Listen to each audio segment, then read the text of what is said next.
Good news. Microbiologists are finally decoding eczema, finding that nearly all people with eczema have a bacterial imbalance. Gladskin Eczema Cream with Microbalance is leading the change in transforming the world of eczema by providing relief from itch and redness, often within days, and moisturizes while rebalancing the skin microbiome. It's really a new and unique approach that's already been a proven solution for eczema relief in Europe for 5 years. It's different from steroids and traditional over-the-counter moisturizers because they don't rebalance the skin microbiome. What's worse, they contain preservatives, which kills all the bacteria, bad and good. Without good bacteria, your skin microbiome is actually weaker and more vulnerable. Instead, Gladskin works with the nature of your skin, not against it. It simultaneously moisturizes and restores balance to the skin microbiome to quickly relieve eczema, itch, and redness. Gladskin works smarter, not stronger, making it safe for everyone 3 months and older to apply twice daily, even in the absence of flares.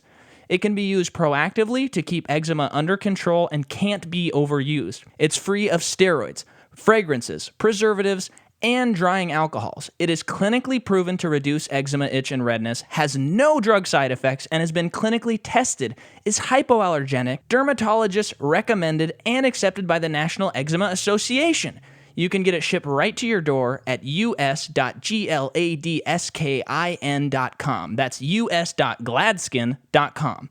A 1.7-ounce bottle is $35, and it's backed by the Gladness Guarantee. Love it or your money back. So try it today and help relieve that mad skin with Gladskin. Listeners can use promo code MPU20 to get 20% off their order. That's MPU20 to get 20% off. And folks, I have bad eczema, but they sent me a bottle and the stuff does work. I can attest to that. So go buy it.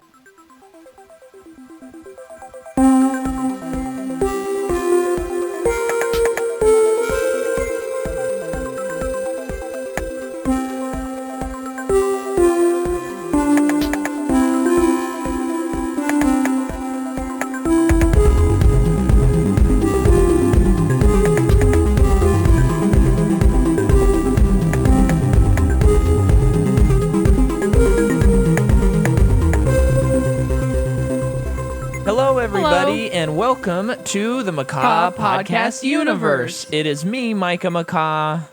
And me, Jordan Macaw. And we are the podcast where we go through film franchises, and we go through them one movie at a time, and we exist to prove people wrong when they say that sequels are never better than the originals. And currently we are on the series... The Middle-earth series. The Middle-earth series. One series to rule them all, one series to find them, one series to rule them all, and in the darkness bind them. Twice. Yeah, doesn't it repeat? No, I don't think so. Ah, crap. Well, anyway, so that's what we're covering. We're doing all 6 Middle-earth movies, and this was brought to you by our patrons who this won our bracket. So today we're covering The Two Towers, and this is a great movie. Great movie. Do you want to start with anything? Do you have any stuff before we begin? I don't remember when I saw this movie first. Yeah, I'm assuming it was at home. Yeah. Shortly after I saw the first one. Okay. Same with me. Okay. Well, then I'll just jump right into it. This is all the same production as our previous movie. If you want to hear all of that, go back and listen to that one. This is if you don't remember, listener, all 3 of these original Lord of the Rings movies have a shared production. So this is actually unusual that I've even found anything that was different in this movie than the others.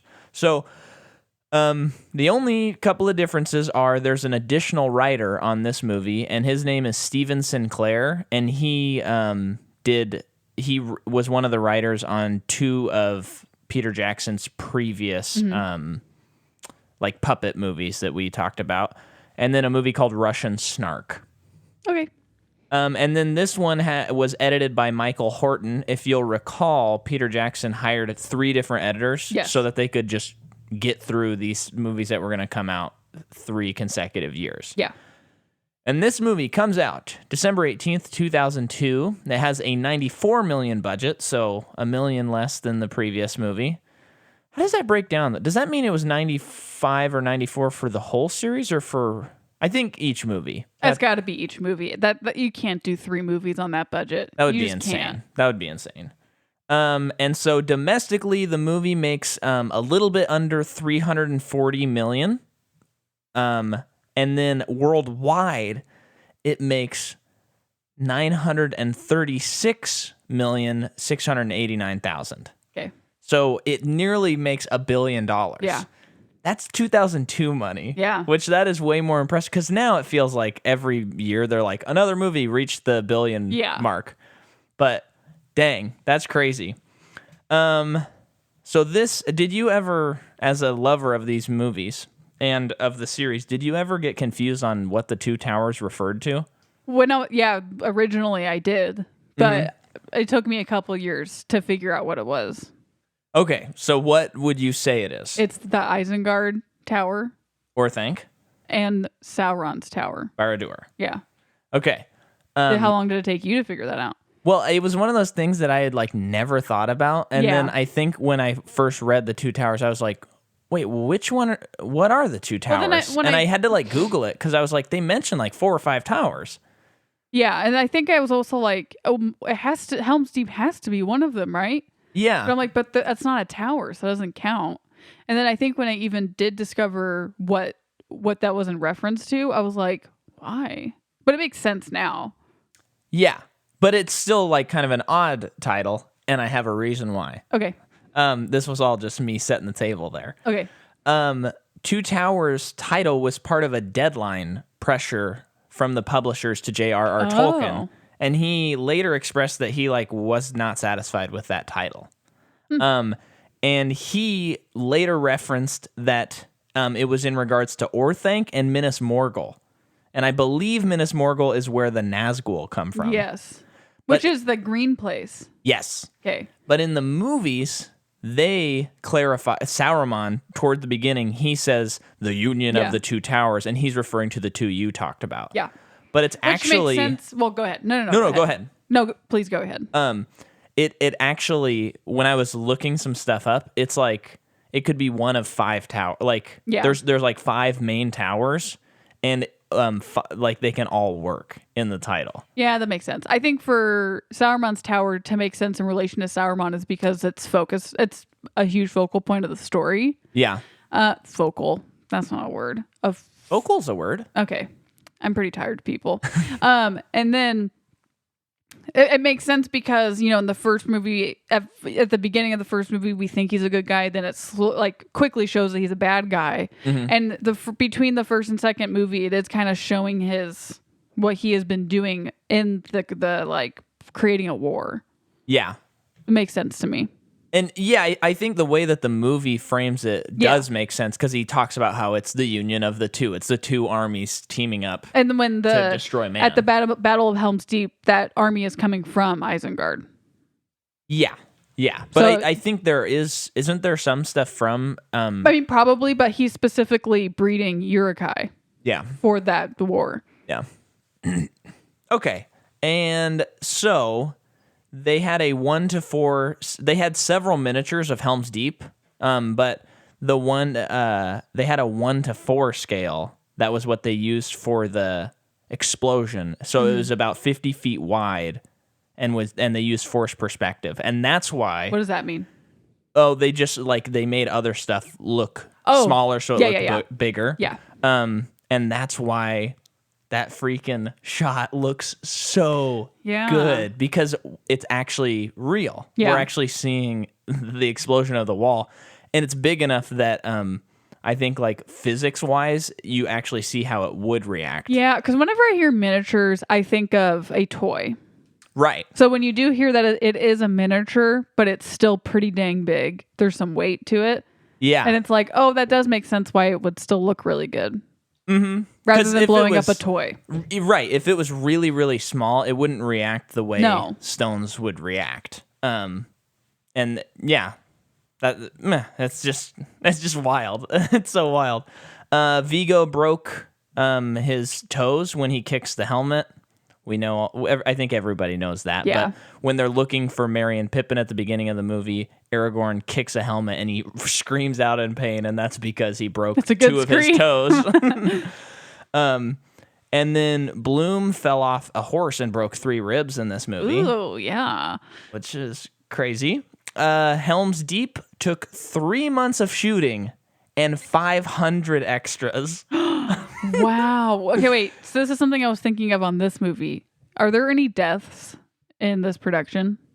I don't know. That'd be an interesting thing to look up. I feel like you would have found it. Yeah, I probably would have. Yeah. I mean, so there's I've a not lot of encountered people that. and a lot of action.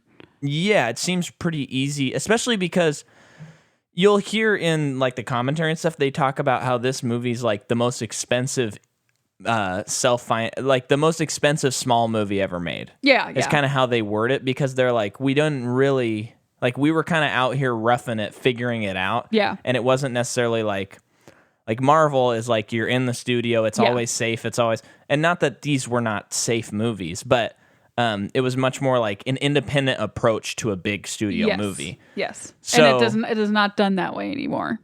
No. Okay. So this is so nuts to me. So if you remember in Lord of the Rings, the Fellowship of the Ring is what I mean to say, when you see Gollum, he looks a little bit differently than he does in this movie. Yeah. And the next movie. Yeah. And there's a reason for that. In 2001, they completely redesigned him. Now, this is kind of like, remember in Toy Story 2, how they scrapped the whole movie? Yeah. And then they had like 9 months to complete the whole movie? Yeah. Or it might have even been less than that. It's kind of a similar thing where Andy Serkis shows up. Okay, wait, sorry. And Fellowship, when we do see him a little bit, is that anyone? No, those are CG. Okay, that's what I thought. That's what it looks like. Yeah.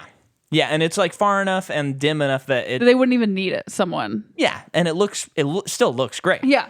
But so then I don't remember which year he was casted, but Andy Serkis shows up, and of course we all know this is his breakout. Yeah. And he shows up for a voice audition because Gollum was going to be CG, that's it. And he still does turn out to be CG. Yeah. More on that later.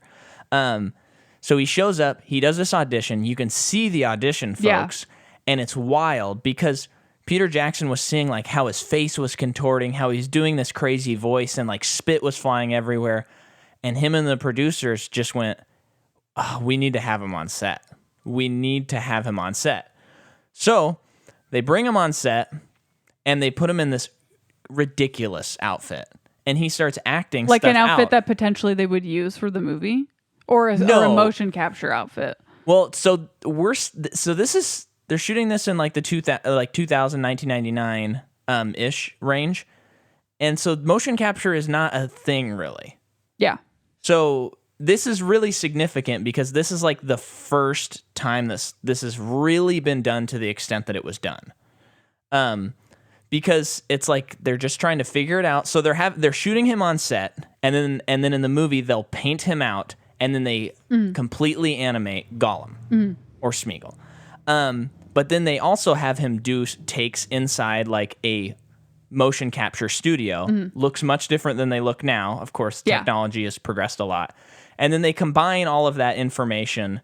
So it's like they take the stuff that he did in the studio and they use that to inform what he also acted on set to create the character.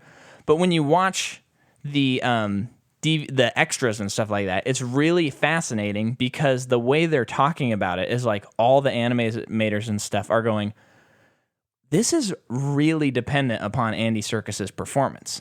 Because you hear about this all the time now. Again, I always bring up Thanos because I think he's wonderfully done and Josh Brolin did a fantastic job.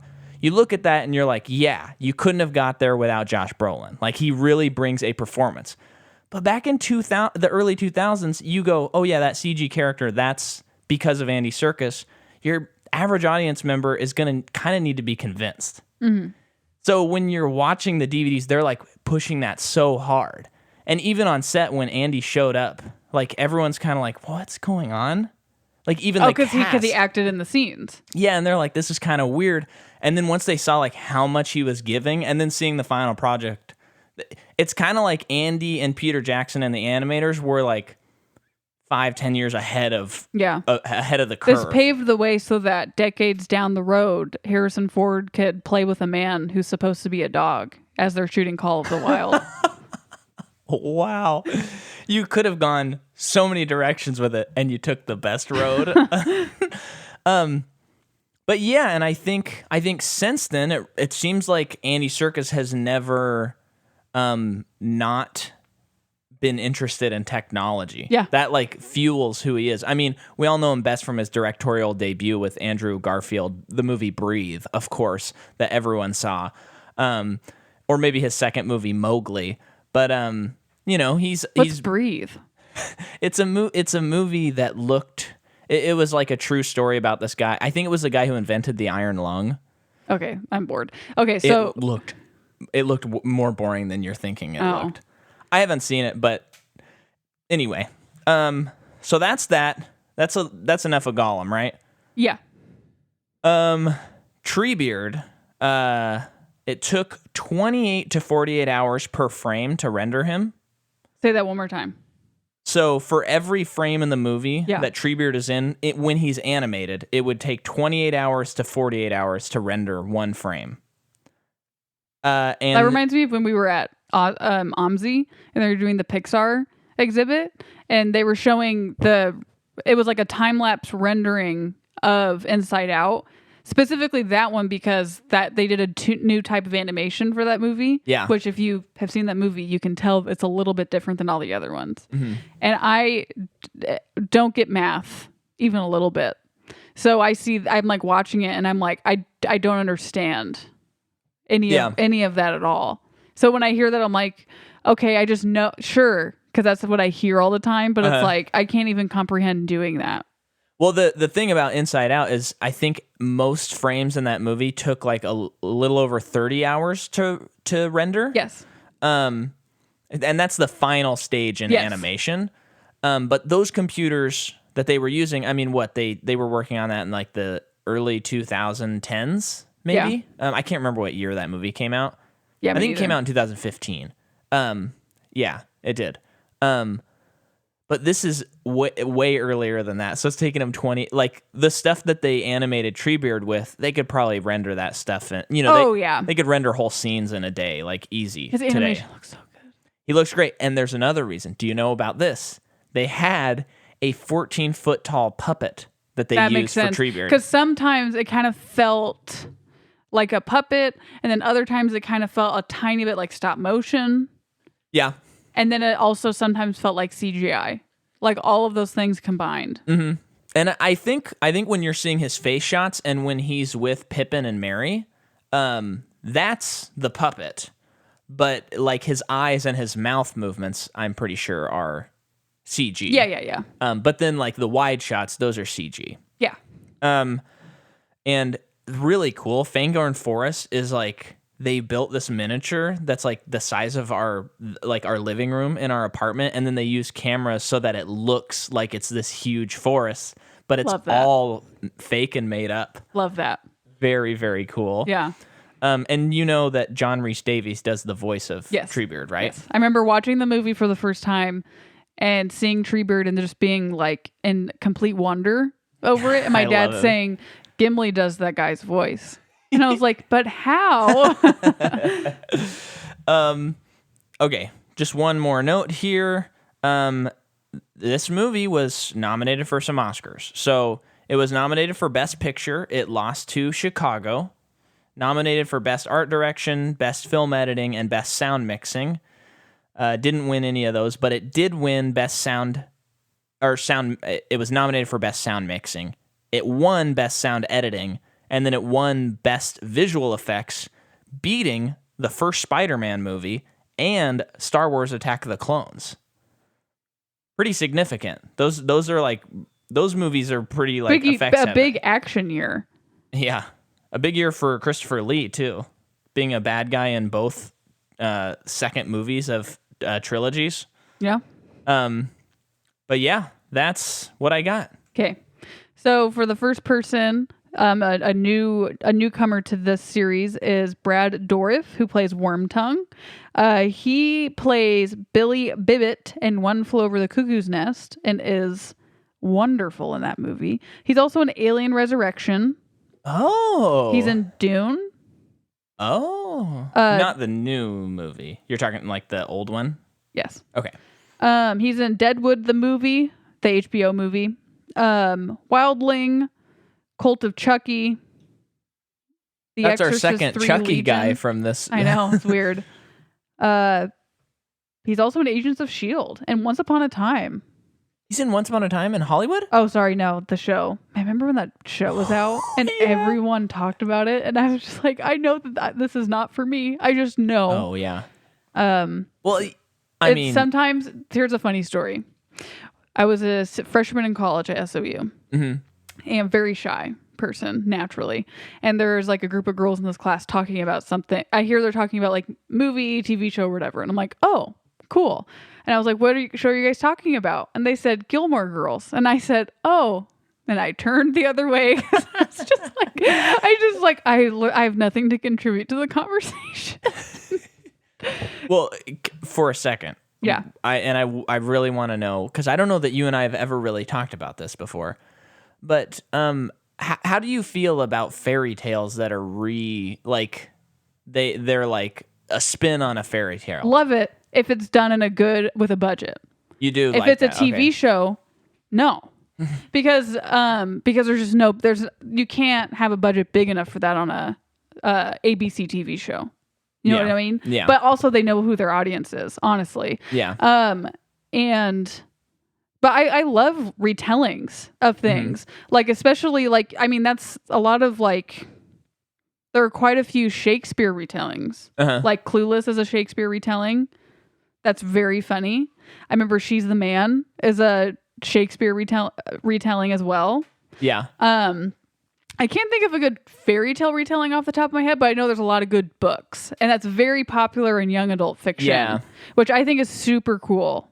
I just think, I don't know that I just haven't seen like a good fairy tale retelling, because I just don't really like them ever.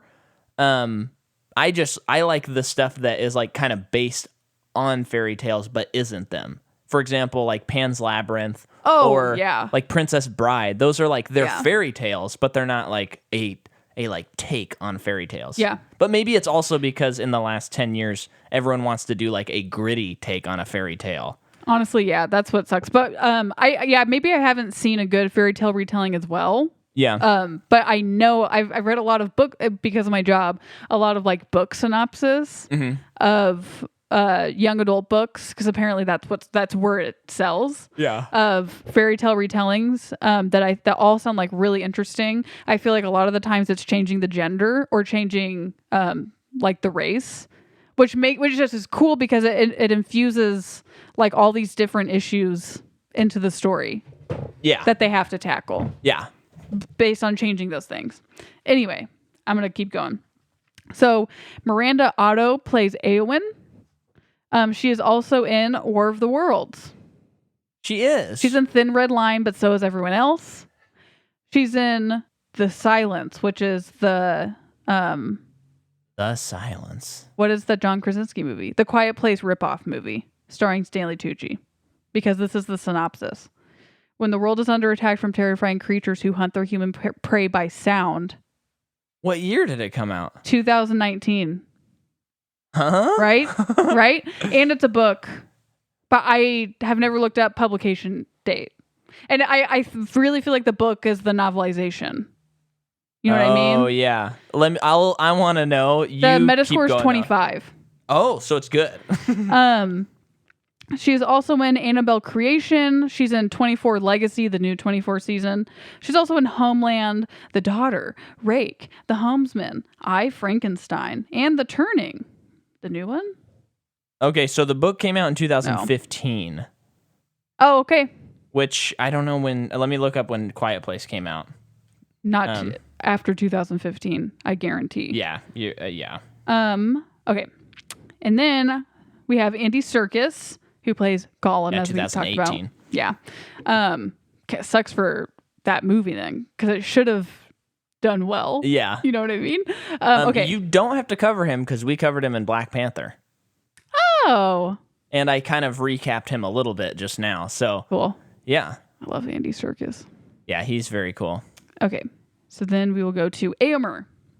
who is Carl Urban, who is the Doctor in Star Trek, or Bones, in the new movies, the JJ movies. Oh yeah. The realization on your face was priceless. He's also in Doom. He's in The Boys. He's in Bent. He's in Hangman. I don't want to see any Thor of that. Ragnarok. Oh, that's right. He's the so guy maybe with I have covered him, but I don't think I did. He's the guy with the machine gun. Yes. Pete's Dragon, The Loft, blah, blah, blah. Okay, and then there was... Oh, he's up here. Oh, wait, no. Wait, hold on. Since he's right here. David Wenham, who plays Faramir. Oh, yeah. He's in Van Helsing. Would love to see him. He plays in Carl more. in Van Helsing. Oh, I do remember. Okay, so yeah, he's in 300, and he's the guy who's narrating. I don't remember that movie. You don't remember 300? Not really. But you know what movie I'm talking about. Yeah. Oh, yeah. I just mean I don't. I would never remember a narrator. But he's like part of the movie. He's like a fighter. He's part of the 300. Okay. But I believe that he's like carrying the story. I could be wrong about that. We could cover that on our Patreon because they made a sequel a few years ago. Did. Yeah. I might have actually seen it. Okay, he's also in Like Flynn. He's in Peter Rabbit. Patrons, let us know if you want us to cover 300 on the Patreon. Also The Wall, Wake and Fight. Well, no, Wake and Fright. Wait, who's in that? No, not my guy. Okay, Top of the Lake, Pirates of the Caribbean, the one with Javier Bardem, which is That's the fifth No one. Tales. Yeah. So he's had a pretty mediocre career. He's also in Lion. I mean, honestly, that's a lot of big stuff. No, it is. It's just not all great. It's just not stuff we watch, really. It's more what... Fine. Okay. Bernard Hill, who plays Theoden. He is in Titanic. He's Captain Smith. Oh, he's the captain of the I'm ship. assuming that's what it means. He's also in The Scorpion King. Wow. He's in Interlude City, Golden Years, Unforgotten, North v. South, Wolf Hall, Hope and Wire, Paranorman. He had, watching the behind the scenes, it was funny because I really couldn't tell if he was joking or not. It's also on Valkyrie. Oh, okay. He kept on saying stuff like, oh yeah, they have my double in makeup. Not sure why I'm here today. You know, and he kept saying stuff like that or like, I gotta sit here and do this one thing. But it seemed like he was kidding, like joking around. But at the same time, I really was not sure. Because I also, like, when you look at behind the scenes back then, a lot of people are just like, oh, fun, a camera behind the scenes. So when someone's acting like that and they're on their, quote, best behavior and they're, like, taking shots at, like, the movie, you're kind of like, oh, maybe they're worse than that. Interesting. But I don't want to take that stance because I really don't. He genuinely could have just been, like, messing around. Yeah. Or, like, it could have been a day where he's like, I just don't want to put on makeup today. I'm tired. Yeah, probably. But so let's dig into the movie. Question. Yeah, go ahead. Okay, so I just thought about this. Okay, so what's the guy's name who plays Lucius Malfoy again? You know who I'm talking about? Yeah. I can't remember his name right now, though. I feel like he would be a good... He could do really well in these movies. Which character would he be good at? I mean, he'd be a great Grima Wormtongue. No. Well, I guess yes, because he did a lot of things similarly in Harry Potter by the end. But I wonder if he'd be like a good elf. Like a wood elf? But I mean, he just... It sucks, but he just has like an evil energy to him. Like when I know, but give him a chance. He could also be a good Gondor knight. I think I could see that. You know, no. Here's who he could be. He could be Boromir and Faramir's dad. He could be. He'd be good. He just has the look that it's like, you know, the cast. I'm not complaining at all about the cast of this movie. Everyone's a knockout. Yeah. But it's almost like, man, I wish he could have been in these movies because I feel like he just has the look. Yeah. He would look good in some makeup. Like a recasting with today's actors who would play the parts, you know? I mean, he potentially he's got the face to be an Aragorn. He might have the face, but does he have the gravitas? Yeah. Well, he's got gravitas, but does he have that particular kind? I don't know. I don't know if he does. But that leads me to a point. We're watching the movie this morning, getting ready for this podcast, enjoying this perfect movie. And if you know me at all, listener, you know that I argued, and if you think I'm crazy, you can call me or text me or email me that Tom Cruise should have won an Oscar for Fallout because it was, his sixth movie with the character, and he brought a humanity to the character over the years, but especially in Fallout, that was unheard of. And then when you think about the stunts he's doing, it's really just unbelievable. Did you just bring us up to talk about him? No. I'm working my way to a point. He would not be a good Aragorn if you're going there. I'm not. But so he couldn't fit in those shoes.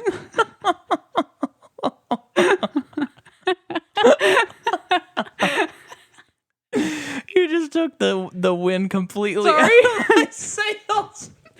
I'm not going to say anything else. No, please. I mean, if you're going to interject with that, that's okay because that's funny.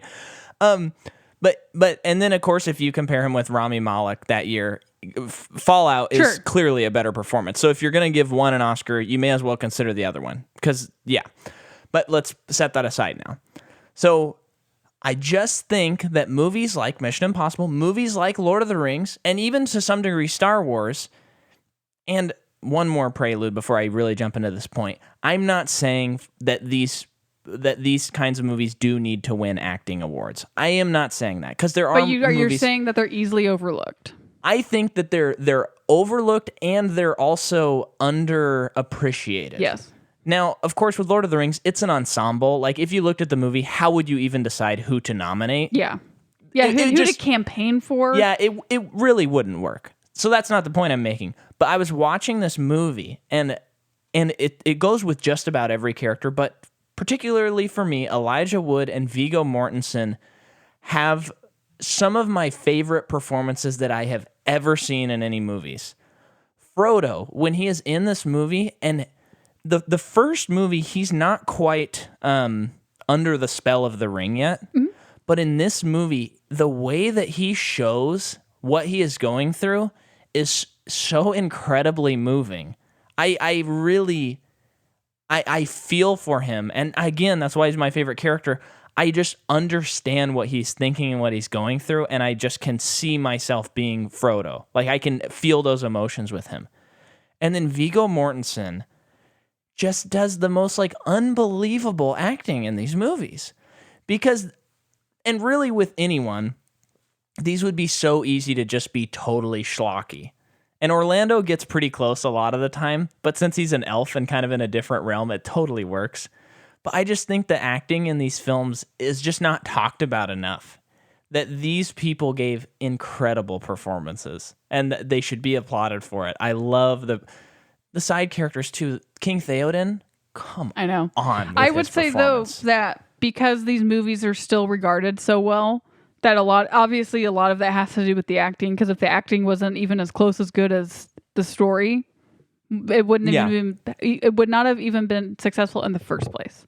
Yeah. So I think people do appreciate it, whether it's it might not be consciously. Yes. And I do not think these movies are underappreciated as a whole. I know. I mean, next week, in case you forgot, listeners, you're going to hear about how many Oscars Return of the King won. Yeah. I mean, these movies are so critically acclaimed and they're so influential. No one's denying that. But people rarely talk about the acting. And I just want to give it its due. The acting in these movies, just completely unbelievable on everybody's account. Let's talk about the movie. Okay.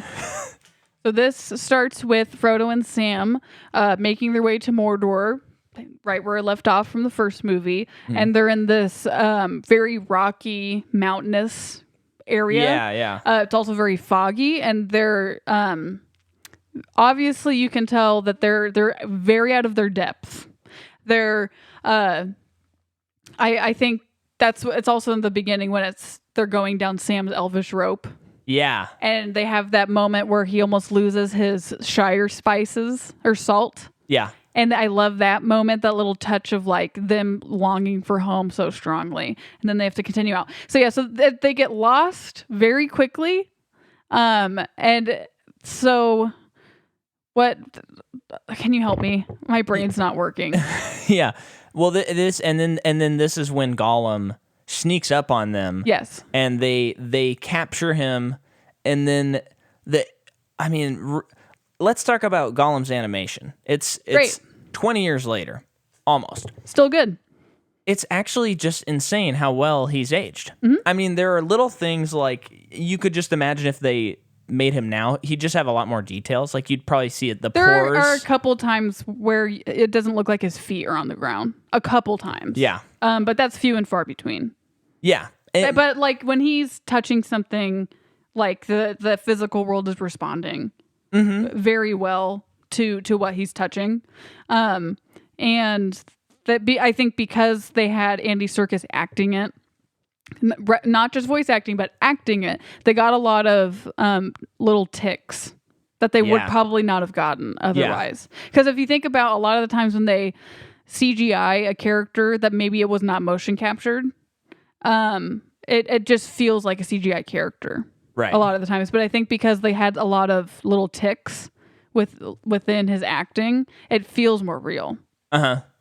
Yeah, absolutely. And for the most part, they said that, like, especially with his face, they were pretty much copying what he was doing on set. That makes sense. But then there were some other stuff, like in this first fight, it's really interesting to me. Like, Andy Serkis goes in for a headbutt on Sam, and then they're looking at it, the animators, and they're like, so we tried to run that, and it just doesn't look like physical enough. And so instead, they made Gollum's hand wrap around and grab his head and pull it back, and it looks like a lot more like animalistic and strange. Interesting. So there's just a lot of stuff like that where they're like, oh, let's make this small adjustment here. Yeah, really cool. I think the thing about Gollum too with his fighting style, it's prison rules. Yeah, it's for just sure. Whatever. Yeah, which makes him so scary because you literally cannot predict what he's going to do because he will do anything for the ring. But obviously they subdue him and they have him captured. I remember as a kid thinking, just kill him. There's nothing but bad with him. But of course, Frodo shows him kindness, which is something that Gollum hasn't seen for hundreds of years. Yeah, and you gotta think that in Frodo's brain, he's having that he's reliving the conversation with Gandalf where he says, "I think Gollum has something else to play in this story." Yes, that, and because Frodo bears the ring, he sees someone who is also bore the ring. Is that the right word? Bared? It's not bared. Someone who also had possession of the ring for too long. But it's like he sings something or someone like the effects of the ring. And they have like a connection because of that. Yes. Whether they like it or not. Yes. So, Gollum knows how to get to Mordor, so he takes him there. Yeah. I'm just going to get to that part. So like I think let's take characters. Let's go through their So story. they get to the gates of Mordor. Well, are we going to talk about the Dead Marshes though? Oh, I forgot about that. Yeah. The Dead Marshes are a cool set because you can like smell it. Mm-hmm. You can smell it and you can feel it, and this is when we're introduced to the Nazgul riding dragons that are kind of like you said, like lizardy, and they have kind of a snake head kind of thing going on. Haven't really seen dragons that look like that before. They look decrepit.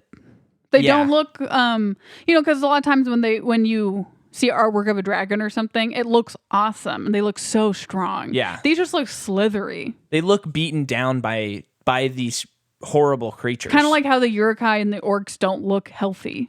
Right. But because it's like this is what evil looks like. Yeah. Which I like that. It's like obviously it looks strong, but it does look soulless.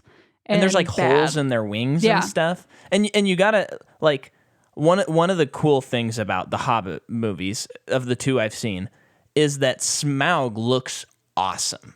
And when you look at him and compare him to these dragons, it's like that's like I don't really remember what he looks like. Well, he's like a classic looking dragon, but I remember him looking so cool. Yeah. And so it's like he's like what a dragon should look like, although he's obsessed with gold and he's too greedy and he's gluttonous. But these are like bad, like these dragons do not look good. They're not healthy. They're not. So that is kind of something that I think when you look back at The Hobbit, it does kind of improve how those look when you look at it through that lens. Also in the marshes, love that when Smeagol is talking in the middle of the night and Frodo's he's like he knows who he is, like you were once called Smeagol, and Gollum like has that look on his face of That was a name someone used to call me. Oh, yeah. Like he's forgotten that. Like, when's the last time he heard that name? Yeah. That's the weird thing. Yeah. And I love that because, he's such a complicated character that there are a couple times based on like something that's happened or in the conversation or his face that's like, is there a chance that he could ever be okay? Yeah. Is there a chance? And that's what makes his character so interesting. Okay, so they're in the marshes. Frodo falls into the water because he's like entranced by the thing in the water. This reminds me of it's very different, but it reminds me of Deathly Hallows Part 1 with Harry and Dumbledore in that all those dead things trying to bring him down into the water. When he's drinking the... Yeah. Those things have always reminded me of each other. Obviously, I didn't see one until much later than the other. But I've always loved the sequence because it freaks me out so much, but in a like, ooh kind of way. The fun kind of scary. Yeah. Also, I do want to say that as a kid, I think seeing Gollum and seeing him so much in this movie and the fact that he actually works, it's just, as a kid, you're just like, give me more more Gollum. Like, I was so excited. Oh, I was so excited. When, we'll talk about this next week, but when Return of the King starts with Smeagol, I was like, I cannot believe that was like the Avengers assembling to me as a child. I was like, cinema cannot get any better. Yeah. And then there was a giant spider and it got better. Yeah. But, by the way, that's the only movie of these my mom has seen. The third one? Yeah, because we went to the theaters for my birthday. And I think... did she not like it? She doesn't really like fantasy. Yeah, that's why I'm asked. She probably was so confused. Yeah. I mean, I still think that you can kind of like get into like... Well, it's easy to know who's good and who's bad. That's not the issue. Yeah. But in terms of knowing significance... Yeah. I mean, I'm sure she dozed a little bit in the movie. Because, she's like, my son wants to go see this 3-hour movie for his birthday. Yeah, like a 10-year-old or whatever. And it's like, it's time for Return of the King. Yeah. Save it for next week. Dead Marshes are cool. Now we're at the Black Gate. Okay, yeah. So we're at the Black Gate. Animation, crazy. Animation's crazy. So yeah, those trolls opening the gate. The physics of it still looks great. Very believable. Even... that's at a point where it was showing the gate opening, and I said as we were watching it, even when I can tell that like the effect, when I can tell that it is an effect, it feels endearing to me because the effect doesn't look, even though I notice it doesn't look bad to me. It looks like, man, that almost looks like a cool style. It really does, and I think part of that is nostalgia goggles. Totally, for sure. Yeah, but I mean, I would love to see.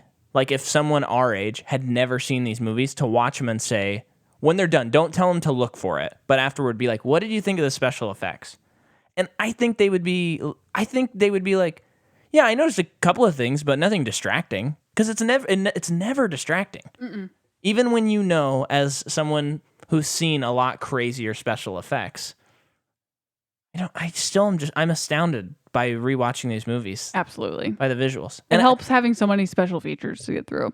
Yeah. And I really think one of the main things is that they were shooting on locations.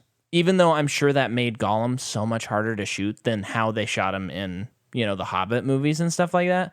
But the sets just bring a whole life to this movie that you do not see in other movies. And it is cool to know because the Corridor Crew guys, when they did Gollum on one of their episodes, and they're still amazed by it. Like they're still in a way kind of trying to figure out how they did it, even though they know it, but they're obviously like, there is so much talent that went into this type of animation.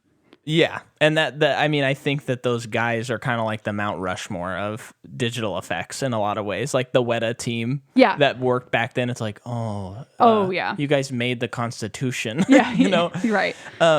But so they get to the Black Gate. You get to the Black Gate. So the gate's open. Sam falls down the hill that they're hiding behind. Yeah. And they use their elven cloaks to shield themselves, which I've always loved that. I love that. It camouflages themselves. We see. So what are those guys? Those are the guys that they will fight in Pelennor Fields in the next movie. Okay. I don't know where they're from, though. I can't remember. Yeah. I was like, these look like the Arabian part of the map dudes. They look so cool. I've always loved them. And as a kid, I was like, give me more of whatever these things are. Yeah, yeah. So They are man though, right? They're humans. yeah, Right. I've always believed that. Yeah. So they're going through the gate. So Sam and Frodo are about to also go through the gate, Yeah. which I remember watching it and at the first time and being like, but how? That's so dumb. Like, they're just going to get caught so fast. And Gollum, pulls them back, and he's freaking out because he says that little thing about, like, he wants it, and you're going to give it to him if you go there. Yeah. Like, he panics and doesn't. It's like he will take it. And there's one side of his argument that feels like he will have it and he will destroy everything. But also the other side of the argument of he will have it, which means I will not. Yeah. And there's probably Interesting. even a third thing where he's like, I don't want us to get that close because maybe you will destroy it. Yeah. Yeah. There's absolutely. so much for Gollum to not allow them to go through there. Which is, as I'm sure it mostly comes from selfish intent. Yeah. It is like, thank goodness he kept them back. Uh-huh. And then where do they go from there? Then that's when they head out, and then there's like the scene where Gollum basically, he has that conversation with himself, which the animator said, they were like, that's Andy. We just did what his expressions were, Right. and he would switch in the takes and stuff. Those Right. weren't like separate. It's I'm sure such they a edited the takes together, iconic, but shot scene oh yeah. that I've seen in comedies, like especially that Community episode with Chang. yeah. And it's the camera's just moving from side to side. Yeah. It's so good. But yeah, It's brilliant how they do it. He like banishes Gollum out of And himself. so one of the things that the producers and writers had a really tough time with is, and our buddy Anthony Panter, who does the music for this, like the intro music and outro music, he mentioned that, which I had never known, that J.R.R. Tolkien had intended this to be one book. Yeah. The Lord of the Rings. So when he had to divide it, it's divided into 3 books, and within those books, there's 2 books each. Yes. So 6, really. Like the Two Towers is very much a middle part of the series. So they're kind of racking their brains, like, how do we have like a narrative thrust so this doesn't just feel like this middle thing that has no beginning and no end? And I think that some of the changes that they made so far, this one feels the least like the book than like the Fellowship and Return of the King, if my memory serves me right on Return of the King. But the changes they made really do connect it and make it feel like one movie. So like saving Shelob and adding the fight at Cirith Ungol, is that it? No, at Osgiliath. Yes. Yes, that's it. And having Frodo like get to this point where he almost gives a ring to the Nazgul, not in the books, and then really doubling down on Gollum's split personality. All of that really makes for a good second movie that develops everybody. Yeah. And then as we go along, I think we'll talk about some more of the other things. But so they're captured by Faramir. Yeah, well, just to the Gollum thing. So yes, very important that it's like he banishes Gollum, and it is basically now Smeagol. Yeah, in a way. And you can tell because the acting is so good that there is a lighter air of Gollum now, and he seems much more upbeat and like genuinely wanting to help Frodo because Frodo's his master, and he's protecting, like, in a way it's like he is lordship over Smeagol. Okay, yeah, so then they in this area that they're about to leave, but they see an army of men marching, in some direction. Yeah. And they know that these are, I forget where the men are from. Maybe you remember? I think they're from the same area as the guys who are marching into the Black Gate.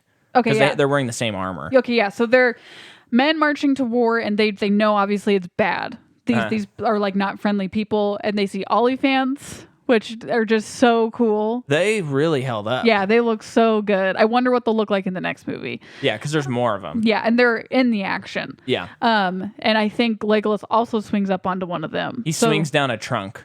I remember that. Oh, I know that, but he might also like climb up one. Oh, yeah. But yeah, so they're captured by Faramir, who him and his crew ambush these men, and Faramir takes them with them. Frodo and Sam will not tell him what they're doing. So Faramir is suspicious that maybe they're doers of Saruman's bidding somehow. Yeah. Which is kind of crazy that he would suspect him, but I also get it because of the times that we live in. Well, and we see his relationship with his father. He has so much pressure on him. Which is, so that's an extended part of the movie is showing that scene with Boromir. Yeah.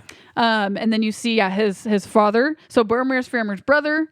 You see that Faramir's dad does not like Faramir. No. It always favored Boromir. And he told Boromir to go to Rivendell because they're asking for people. And telling him, you bring the ring back here because the men need it. Yeah. That whole extended scene, I understand cutting it for time, but it really does show Faramir's struggle with like when he discovers that Frodo has the ring, like, oh my gosh, my father will finally accept me and love me. Yeah. You're coming with us.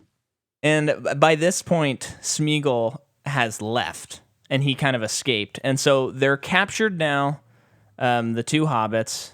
They're under this waterfall, which is a real set, and they had like water shooting in the background in real life. Very cool. And we're just getting more into it, and Sam's telling him, you should just put on the ring and get out of here. And Frodo's also, like, I can't.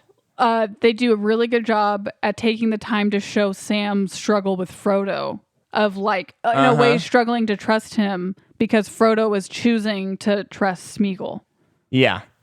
It's nuts. And so they see Gollum, and he's in this forbidden pool, and they're about to kill him. The Faramir and his band of goons. Okay. And he does his iconic song, "My Only Wish is to Catch a Fish So Juicy Sweet," and smacks it, Gollum. Yeah. That's always stuck in my head forever. And then Frodo says, come out. And then they kind of tricked Frodo to get them Gollum, and they attack him. And then this is when Gollum switches to like, I can't trust Frodo. Well, I've always looked at it as they captured Gollum, they didn't capture Smeagol. That's how I see it. Oh, okay. Especially because he was captured unaware. And he was misguided by Frodo. Yeah. So because of that, he became Gollum. Like, it's full on Gollum again. And that scene where they're, interrogating him, and he's like, huddled they're abusing up in the corner. him, and he's like in the corner, and he's just has this inner monologue of all those crazy things. One of the best shots of the movie. Oh, yeah. His back is turned the whole time, but he's going back and forth. I mean, it's unbelievable. The acting is outrageous. Outrageous. So it's just basically representation. Gollum's back. And all he cares about is the ring. Mm-hmm. And he'll do anything to get it again. So then we go to Osgiliath, right? And yes. And then this is when, there's kind of a battle, but they're not doing too much of the battle there because there's already like probably one of the greatest battles ever filmed happening in another section of the movie, which we're going to get to. But during this, Frodo and Sam and Faramir basically says, you know what? I was wrong. You need to go. But it takes a while. No, what I'm saying is it takes him seeing Frodo almost give up the ring to the Nazgul. And then it also takes him seeing Sam save Frodo. And then it also takes him hearing Sam's speech. Oh, does he hear it? Yeah, because he gives his speech and then it cuts to Faramir looking at them. And I just assume that he caught wind of it. Oh, okay. The speech is unbelievable. Unbelievable. So unbelievable. It's my senior quote in high school in the yearbook. Well, I mean... What? Well, a lot of people quote a lot of things in their senior yearbook. It doesn't make it so unbelievable that it's quoted. Wow, way to just really downplay my high school senior quote. I'm sorry. Will you forgive me? Fine. I thought it would play funny on the mics, but now it just played off as mean, and for that I apologize. Everyone's shaking their head right now. I know, because I'm wrong. But anyway... But it's always a speech that really makes me tear up. Yeah, and it's just about stories and hope and how... And it to me, this really spoke to me because I feel with the way things are happening right now and the way things are going with this crazy virus and all of this other stuff, it's hard to remember that there's hope. Yes. And watching a movie like this really fills me with like, you know, it doesn't matter if you can't see it or you don't understand it. You have to just cling on to hope. You just have to believe that it'll get better. I just love the part when, you know, he's like, we just have to keep, you know, for what we're fighting for. And Frodo's like, what are we fighting for? And Sam says that there is still some good in this world, Mr. Frodo, and it's worth fighting for. It's crazy. And it blew my mind when I read the book, and that speech is not in the book. There's like a small version of it, but they really expounded upon it. Again, speaks to a great adaptation team. I mean, the people that adapted this are very good at this. Because they know the heart of the story. Yeah. And if you know the heart, you can adapt it. Well, if you have the skills in which to do so. Sure. But then they make their way out, and Gollum is going to show them the way. And then it kind of ends on this really nice cliffhanger note where he's off doing his multiple personality thing again, and he's like, you know, we'll kill the hobbits. No, we can't kill him. We'll kill him. And then he's like, but she could do it. Yes, she could do it. And I'm sure that people who were in the theaters that had read the books were like, how long is this movie? Because Shelob is in 2 towers. Right. Oh, I'm sure. They were probably like, what the heck is this going to happen? I wonder if in press they even talked about how it's not in this so that people wouldn't expect that. I wonder. Yeah. But as someone who hadn't read the books yet, I was just like, who's she? Me too. What's she? And then when I saw the trailers, or maybe when I got to that level in the video game, I was kind of like, oh, that's insane. Yeah. But I think it's smart that they moved that to Return of the King. But you know, we'll talk about that next week. Yeah. But yeah, when Faramir learns where he's taking them, he immediately is like, what are you doing to them? He's like, I pray for, or he's like, basically he says, I pray for your death if you mean harm on them. And it's interesting, you know, he still lets them go though. And it's just there's so much all behind all of this, because of course Faramir, they're not his responsibility. Like literally he gave them up. And it's kind of like, well, if these hobbits are trusting this thing, which I don't think they should, but they do, I have to let them go. Yeah. Because my responsibilities lie in in super big things over here. Mm-hmm. He's just such a good character. Oh yeah, I really love Faramir. Me too. But now, so we've covered Frodo, Sam, and Gollum. It's time to rewind and go to Merry and Pippin. Okay. They have been captured by the Uruk-hai in the first movie, and so now they're being traveled by this huge group of the Uruk-hai, and we'll get into the Legolas. You know, Legolas, Gimli, and Aragorn are also tracking them.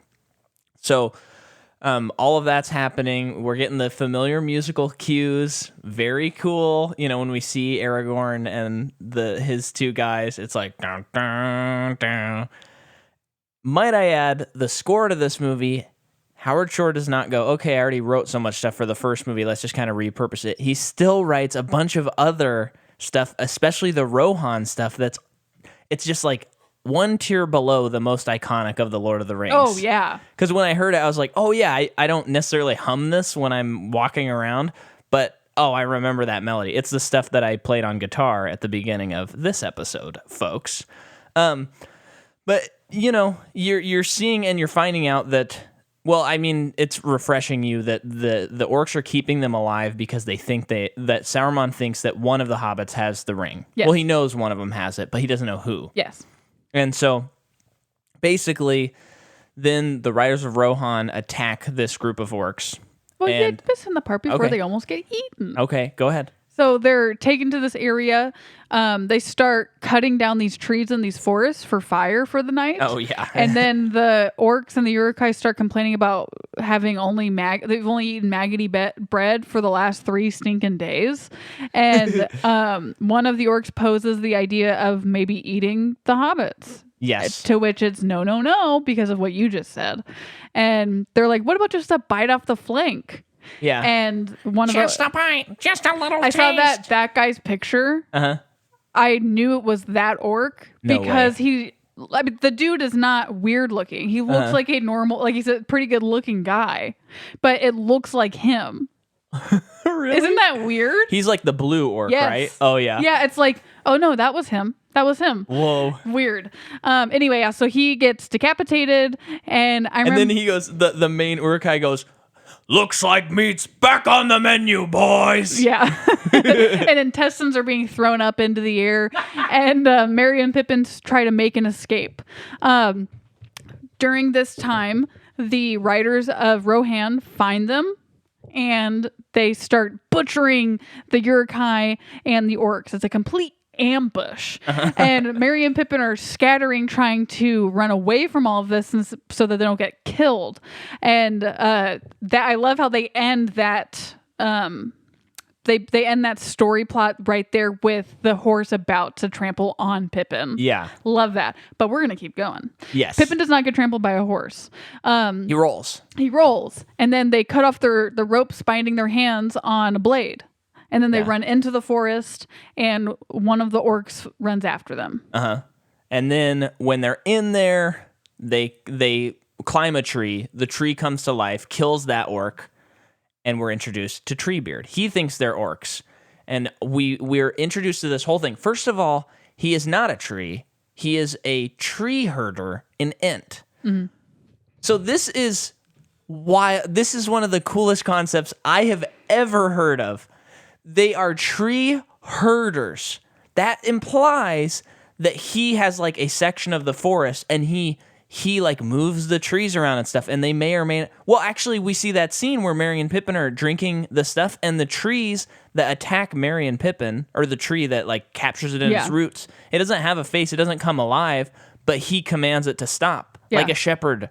Yeah. That is the coolest thing. And what's crazy too, because this is high fantasy stuff. Yeah. And this is HF. This is HF. So we've seen, through history and time, okay, dragons, yeah, that's been a part of folklore for a really long time. Duh. Wizards, sure. They're there. Ever heard of Merlin? And then, knights, which was a real thing. Yeah, we know about them. And then, orcs and Uruk-hai, that is something that's new. I think orcs have been around. Oh, no, you think you're right. But you know what I mean? It's like that. So there's that stuff. But then these tree things come to life. Haven't heard of these before. I've never heard or seen this in my life, and it is amazing. I mean, I bet there because I think there's trees that come to life in Snow White, aren't there? Which that movie came out in like 1939. It's not to the same effect, but in Pocahontas there is a tree that talks. Pocahontas is way after Tolkien, though. Yeah. That's like the 80s I don't know. or 90s, right? Oh, I mean, in Snow White, I think when she's running through the forest, trees have like mean looks on their faces. But I don't. Yeah. I think it's just a painting. Oh, okay. But I could be wrong. It's been so long. Tree herders, though, because you're no. This isn't just a tree. Okay, tree, come to life tree. Mike is on board. I want to watch that movie. Sit down. but these are tree herders. They're Ents, and they're so cool. And they have this whole thing where they just talk so slowly and so long, and the way they mixed in the sound of them talking and whatnot, it's like creaks of trees. Yes. So you could go out into a forest and theoretically believe that maybe the trees are communicating. May or may not have thought that as a kid. Super cool. And I do love the voice acting by Gimli. John Rhys Davies. The like inhale, exhale, really slow stuff. Yeah. And then, so he brings them to the White Wizard, who we believe to be Saruman. And we don't find out what Merry and Pippin, what that conversation looks like or anything like that. Yes. But so the wizard lets them stay with the end. Yes. And so throughout this, they're just with the trees pretty much the whole movie.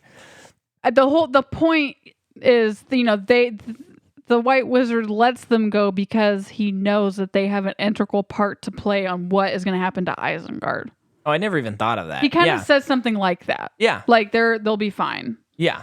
And so they just spend the rest of the movie trying to convince the Ents to join into this war. Yes. And there's that great scene where the Ents have all been talking for a really long time. It's a meeting of the Ents, and you think it's this big epic thing. And then Mary's like, it's been it's been hours and hours. What have you decided yet? And they go, we've decided you aren't orcs. Yeah. And he's like, our friends need help. We're running out of time. And throughout the whole movie, he said, don't be hasty. Don't be hasty.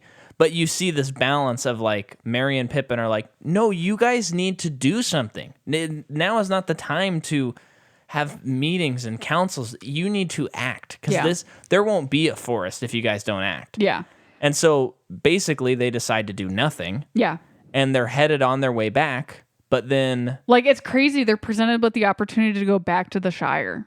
Yeah. And then Pippin's like, you know what? Let's go south. Yeah, and go by Isengard because the closer we are to danger, the farther we are from harm.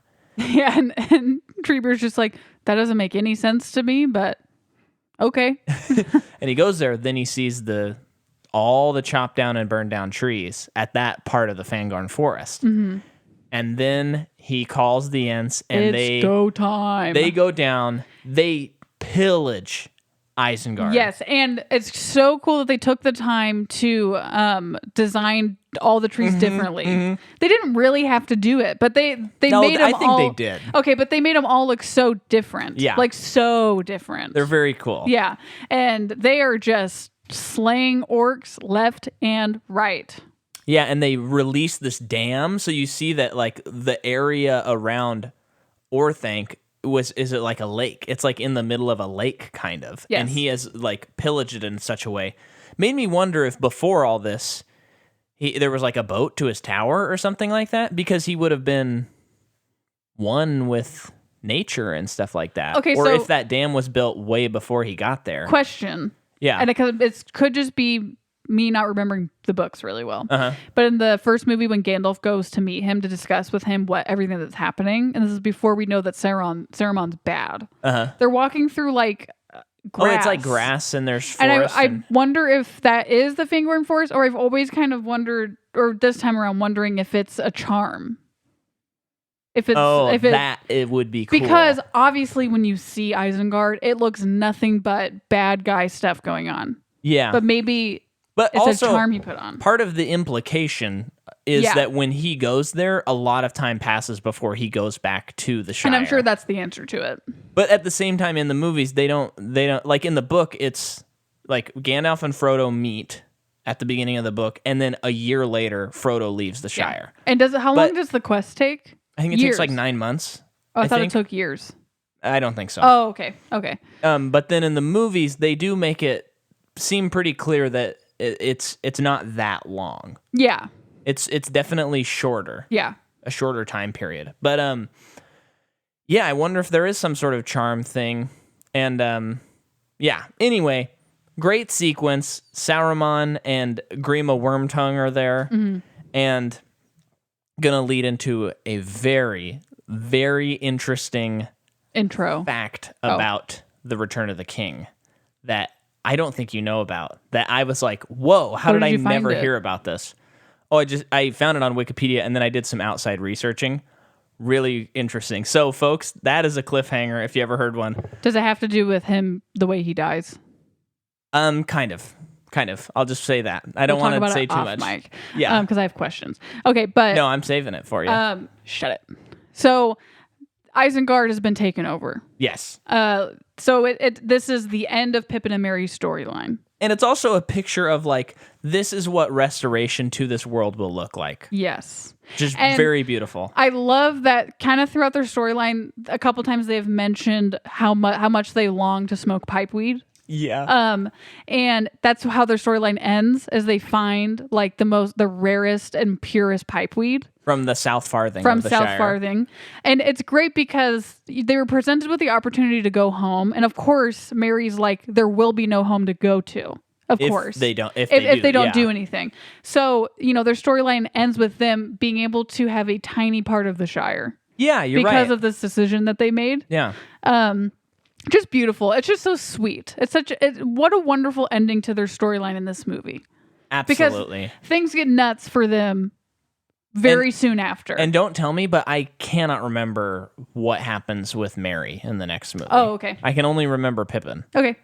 So I'm excited to see that. Yeah. I mean, I know that they survive, but I don't Someone remember. takes a shine to him. Not in that kind of way, but just like an interest in a Okay. admiration, but not a love he's the thing. one with Eowyn. Yeah. Oh, okay. You know, I was getting them like, confused. You know, she sees some of him in her. Yes, where that's it's like what it she's is. not allowed to fight, and he's not allowed to fight, really. Yeah. And so, yeah. Okay. So we've covered them. Now, Aragorn, Legolas, Gimli. What is up, bros? Let's cut to them, to the Riders of Rohan. What about Gandalf? That's before, when they meet the Riders of Rohan. Yeah. And so, which means you should maybe cut to Rohan.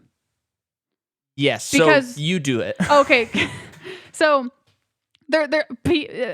believe it or not, guys, there's a lot of exposition given to you within all these three storylines. There exposition in terms of we see Saruman building an army and creating allegiances. He especially creates an allegiance with men who are they fighting? Like, what was their reason? I asked you when we were watching it, and I can't remember. But the guy that cuts his hand.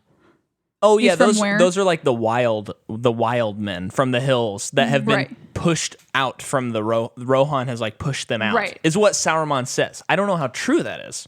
Right. But that's what he says. So all that exposition is going on during everything else to show how formidable he is becoming. Mm-hmm. And then we see orcs, Uruk-hai, bad guys pillaging to towns and working their way to Rohan. Yeah. And that's when you see a very very smartly written the boy and girl who their mother makes them leave. A very good storyline to show all the stuff that I'm explaining. How the innocents have to deal with this situation. So we're at Rohan, and King Theoden looks like he's on the brink of death. Uh-huh. And Éomer, his nephew, is like his kind of commander in chief of the army and stuff. Mm-hmm. And he brings back his son, Theoden's son, who is literally on the brink of death.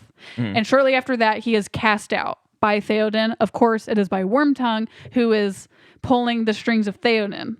And Saruman has conjured some sort of spell on King Theoden where he looks all old and crazy. Which allows Wormtongue to control everything. Yeah. We also were introduced to Éowyn during this time. You see that I really like that part when Éomer is like confronting Wormtongue of like, he knows what he's doing and he knows who his allegiance is to, but what is he going to get out of this? And he looks at Éowyn. Wow. Yeah, really weird. And Wormtongue, too long have you haunted my sister's steps. Too long have you... Yeah. And Wormtongue, that guy does a really good job. That guy is so gross to even look at. But what's crazy is I was watching the behind the scenes and then seeing that guy like out of makeup, and I was like, oh yeah, he is not a gross looking person. No, like in One Flew Over the Cuckoo's Nest, obviously it's a pretty old movie at this point, but he's like a cute boy. Yeah. In that movie, It's just so weird to think that though. Yeah. Okay, and then go to Aragorn. So anyway, they meet with the Rohan, the Rohan riders who have been banished, and they say, we pillaged and we found no hobbits. Yes. But we killed everyone. So they go over there and they just assume in this body of burned orcs that Merry and Pippin are there. They even find one of their belts in the burn pile. And then Aragorn's great skills of being a ranger come into play here, and we see he's starting to like walk through and see the ripped cords, and then he's able to see that they actually made it into the forest. Yeah. And then he goes through, and then they meet the White Wizard, and they all draw their weapons, and Legolas shoots an arrow. Gimli throws a little axe. Aragorn his sword burns. Yeah, his sword gets so hot he has to let go. And you hear the voice of Saruman. Mm-hmm. It's mixed in, and then this huge light fades, and you see Gandalf. He has survived the Balrog. When you saw this for the first time, were you just shocked? I don't remember what I felt. I think I remember being so confused because it was also, I was so young that to me, when someone falls to their death, even though you don't literally see that person die, I think that person's dead. Yeah, but remember, the movie begins with a shot of him surviving. Okay, that's true. But even then, I was shocked as a kid seeing that because I was just like, I think he didn't die, but he fell down the pit. I assumed that he did. It was Saruman, I think, as a child. And so I was like, oh, it's Gandalf. Yeah. Oh my gosh. And that is how the movie starts, actually. Mm-hmm. We didn't talk about that. I know. Really well done. Yeah. But I like how they bring up that he's kind of, they say Gandalf, and he's like, oh yeah, that's what they used to call me. Yeah. And it's like he's confused. Yeah. He doesn't quite know what's going on, but then he figures it out, and then he says, look for me to the east. Or no, he goes down. No, I'm sorry. He goes down to Edoras with them, and he casts out the spell on the king, and they Which is cool. kick out Wormtongue. I never really got that when he's conjuring that spell out of him, he is talking to Sauron. Yeah, and this is such a brilliant thing, because I think if they did this now, you know what they would do is they would there would be some sort of special effect where it kind of turns into Sauron and then turns back and stuff. And I don't remember how it's written in the book, but I love that then he finally casts it out, and you see Sauron by the Palantir in his tower get flown back. And I think that's way more effective and cool. Absolutely. Because it shows his reach and how then, far he was reaching. Yes. And then it also shows how powerful Gandalf is. Yes. Very good. And then we see one of the best effects that today, it's like people forgot that they did this so well in this movie. Yeah. When Theoden turns back to normal and loses all of that white hair and wrinkles. It is seamless. It really is. How come? Because since then, there have been a lot of similar effects in movies like this, and they all look bad. Yeah, there's usually a specific point where you see it, and I think you can kind of pinpoint it. But I was looking for it this time, and I couldn't really see it. No, and I remembered that in my head. I remembered the hair looking weird, and I didn't see it this time. I think that part of it is because the actual actor had actual longer hair. Because later on, you see that he's groomed. Yeah. But it's because he has been like that for so long. Of course, he does still look disheveled even when he looks like himself again. Yeah. When I think in other movies, like Twilight. Remember, they do it, and it looks almost looks good, but there's a certain point where you're like, oh, it switched. Yeah. And it looks a little odd. Yeah, and I think it's because it's such a dramatic change, which I get. Yeah. And this is obviously a very dramatic change as well, but it's still, you're seeing a man who is not at his strongest, even though he's back. Mm-hmm. Just hats off to you folks. Yeah. He attends his son's funeral. Yes. That's very sad. And then finally, they're like, okay, we need to make a stand on these Uruk-hai. And he goes, no, I've had enough blood on my hands. I've been under a spell for this long. We're going to Helm's Deep. So they head off to Helm's Deep, and everyone and Aragorn and the four of them, the four from the Fellowship are like, this is a bad idea. Yeah. And while they probably were right, I'm like, I don't think they could have held them off in that little town. That's what I was just going to say is Helm's Deep is built for battle. Yeah. So in the long run, it makes sense. Yeah. Well, and what I like in this movie a lot, I really like how they wrote Theoden. Yeah. Because he's a really complicated character, and I understand his decisions. And of course, I naturally am like, oh, Aragorn's saying something. I agree with Aragorn. Oh, yeah. Or Gandalf. I agree with him. But his decisions, they do make sense it's throughout for the the whole good movie. Of the people. And then, yeah, and at the end of the movie, not that he really needs redemption, but he finishes. He rides through the breach there, and he leads his people. And I think it shows the part of man in this story of him in a way giving up. He's very close to giving up, and it's showing the side of men that have lost hope. And then we see a little bit in this movie, but we'll see more in Gondor, the pride. Yes. Which goes too far. Yes. So it's very well written on both sides. Well, and one of my favorite things he says is when he's it kind of reminds me of The Office when they do the murder game. Mystery. Yeah, and Jim's like, we really need to be working. And then he's like, Jim, I know we need to be working, but I want to get their minds off of this. Okay, can you understand that? Yeah. But that scene when Aragorn is like, there's no chance that we can't do this and stuff. And he goes, that's not what these people need to hear. And he's like, then I will die with honor. Let's give them a story to tell. Yeah. And Aragorn's kind of like, okay. Right. Yeah, you're right on that one. Right. But what's also very cool is it kind of foreshadows not foreshadows, but you see, oh yeah, Aragorn can be king. Yeah. He can be king. You see that in his blood runs authority. Yes, yeah. But, of course, as they're leaving the Edoras, so we're flashing back, folks, as they're leaving Edoras, they're attacked by, what are those called? Wargs? Wargs. Yes. And there's a nice little fight scene. I remember as a kid not noticing any special effects in this movie. Oh, yeah. Some stuff now I notice, but even still, it's pretty good. Mm-hmm. Especially for being 18 years old. Especially the one that when Gimli's pinned under one of them and then an orc and then another one is about to come on top of him. That one looks really good. Yeah. Yeah, I think they look pretty cool. And then Aragorn gets flung off the cliff. Mm-hmm. And I think what's smart about the way they wrote all the Rohan stuff is they gave it, again, it's been a long time since I've read the book. I'm actually planning on starting Two Towers this week again. But I just think that the screenwriters decided to really make Rohan like the Act 1, Act 2, and Act 3 so that it doesn't feel like a middle chapter. And especially through the eyes of King Theoden, you feel that. And then doing stuff like, even though this isn't in the book, like Aragorn getting thrown off the cliff and almost dying and kind of being brought back to life by Arwen, and then coming to Helm's Deep. It just makes Helm's Deep like, this is going to be the big showdown. It's just this huge build so that it's not... Not only that, too, but when Aragorn's coming back, but he sees all of the Uruk-hai coming to Helm's Deep, and you see how many there are, you're like, this is going to be nuts. And it's almost like, how do they even have time to do this in this movie? They make time. Yeah.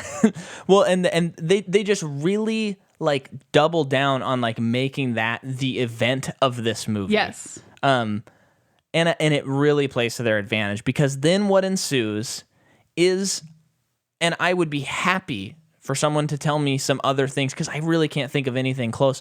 The best like army to this extent, like this, what would this be called? Like siege films, like battle sequence I have ever seen in a movie.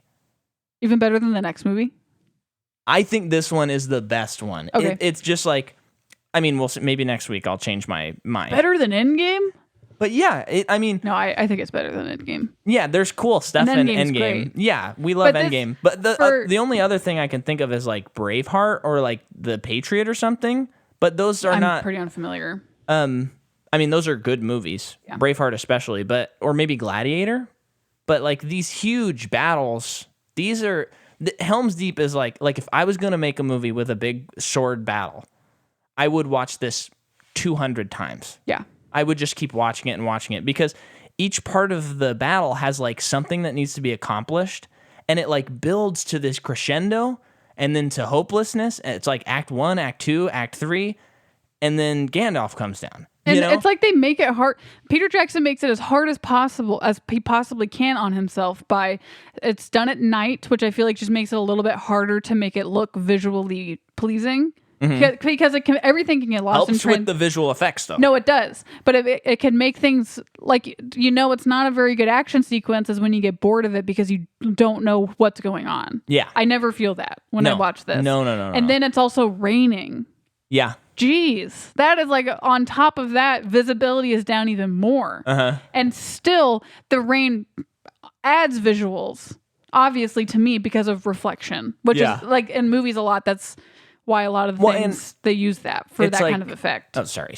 Okay. But it's like it's raining and it's getting darker, and then progressively their hope is getting weaker and weaker and weaker until the morning dawns. Yes. So all of this stuff just works to the advantage. There's the amazing Olympic torch run where the orc runs and lights the bomb. Yeah. And we talked about the explosion in the production notes. And the elves show up. This is before that. All that stuff happens. The elves show up. So cool. That one guy, I didn't go over him. He's not in it that much. But really, really great storyline because that guy is introduced so briefly. And I know that we see him in the last movie, but he doesn't have a role. Yeah. But so in this movie, it's like, obviously he's the representative. Uh-huh. And even when he dies, I feel like a heavy heart. Oh, for him. Totally. Because they give him his due. They do. And so they blow up the thing and it's like, crap. What are they going to do next? Not only that, they're coming up the side of the bridge. Yeah. And bashing in the doors. crap. What are they going to do after that? And they have to they tell the women and children to go back through the mountain pass, get to the mountains, when King Theoden's like, what's the point? They're just going to catch up to them and kill them. Yeah. Which is when you were talking about Aragorn is like, we need to ride out and meet them. Yeah. And they do. And then Gandalf appears. And I love when Aragorn looks up at the window and then he hears Gandalf's voice and the sun visibly rises in the window. And then they go out there. Gandalf comes and he has the riders of Rohan that were originally banished at the beginning of the movie. Yes, and I know that the issue, with that was, they're leaving. I think someone brings up those riders, we need to get them. Yeah. But they were in such a far distance away. It would have been impossible. There wouldn't have been time. Yeah. That's when Gandalf, like you just said, his goal was to get them in time. Mm-hmm. And because he had Shadowfax, he was able to do it. Yes, Shadowfax goes so cool. And this does not fall under Deus Ex Machina at all. Mm-mm. It's it's so ingrained. It's just a hidden thing that you forget about, and the battle's gone on for it's a 45-minute battle. Yeah, it's gone on for so long that you even forget. I mean, I don't forget now because I've seen the movie 50 times. Yeah, but I think when you first watch it, you forget. Because, when we were watching it, we would watch, it's 10 minutes at Helm's Deep, and then it goes to Frodo and Sam, and we're like, oh, yeah. And then it goes to Merry Pippin. And we're like, oh, yeah. Yeah. And then it goes back to Helm's Deep, and you're like, oh, right. Yeah. But, they are successful. They kill the orcs. And not only that, does that, in a way, the Merry and Pippin storyline, I know that those, because, Treebeard was like, those trees have another plan. Yeah, and they go off to there. That you can clearly tell that the trees were not there originally. Yes. So they move toward Helm's Deep, and then the orcs and Uruk-hai run into the forest, and then you just see the forest come alive and kill the rest of them. So cool. So cool. And I also want to mention too, we didn't touch on it much, and that's okay, because I know we will in the next movie, but with Éowyn's character. We didn't really talk about her. I keep burping. Okay. She is very well written because she is Theoden's niece. She wants to fight. She wants to participate in fighting for freedom, and Theoden won't let her be. One, because she's a woman. Mm-hmm. Two, because she is an heiress. Yeah. So an Éomer has. Well, I know he doesn't come until later, but obviously he would fight. You know what I mean? So it's you have to be protected, and not only that, they do give her the responsibility of taking care of the women and children. Yeah. You have to make sure that they go. But all she wants to do is participate, and it's just so well done because the actress also does a very good job of wanting to be part of it so much, and she has no fear. Yeah. She has less fear than most of the men who were forced to fight had. Yeah. And it's just great that she gets her due in the next movie. Mm-hmm. More times over than anyone could ever expect her to have. It's great. Well, and let's talk about this a little bit too. I really feel of course they kind of do, just by a definition, not in a bad way. They do kind of a love triangle with Aragorn, Arwen, and Éowyn in this movie, where it's kind of who is he going to choose? But then they also show Arwen's decision of do I choose mortality or immortality, and all this stuff. And I think what's really nice about it is, yes, we see that Éowyn would love Aragorn and would be his queen, if he were to take up the throne, But it's almost this is just showing how hard his decision is, because now there is a viable option, a woman that he could be with and probably be happy with way less complications, because he would never have to feel guilty about it. Yeah. With Arwen, that's a big thing that keeps him from it, is always feeling he took her life away, literal life away from her. Yeah, but it's that's not. It's. It comes down to, they obviously don't get into it that much. They can't. There's no time. Yeah. But he just doesn't. It's Arwen. It's Arwen, and it's always been her. And even though yes, it is technically a love triangle, they definitely do not spend too much time on it. Well, and he never explores it. No. I think is why it isn't annoying. No, I never get that feeling of I guess he kind of likes her or whatever. No, never. Yeah. But you see obviously that she admires him, and it's well, yeah, of course she does. I mean, who wouldn't? Yeah. in a way. Yeah, he's Viggo Mortensen. Yeah. He's got the best chin in Hollywood. But anyway, just all very well written, especially in a movie on this scale. Yeah. They were able to successfully do even that. Yeah. It's insane. I love it. I think we've covered this movie very thoroughly. Sure. This month on Patreon, we are covering the first in, we have the MPU, the sequel that you can sign up for on patreon.com/MicahMcCaw. And on that, this month it's Finding Nemo. Next month it's Finding Dory. So on the Patreon, we do movies with only 2 sequels, and that started this month. 2 entries, I'm sorry. And that started this month. So go check that out. You can sign up for as little as $3. I'm sure, hopefully by now, I have a video out that's me performing I took a song from Greta Gerwig's Little Women, and I made it all guitar, like the cello, the harp, and all that stuff, and I made a video and recorded it, and it's mixed, and it's very cool. It is very cool and very impressive. And I would love for people to watch it and share it. Let's make it go viral, please. Sure. And don't forget to comment subscribe and write a review. I know that we have more listeners. Come on. Or even if you don't write a review, just press 5 stars. Yeah. Just do it, please. Please. Let's pump it up.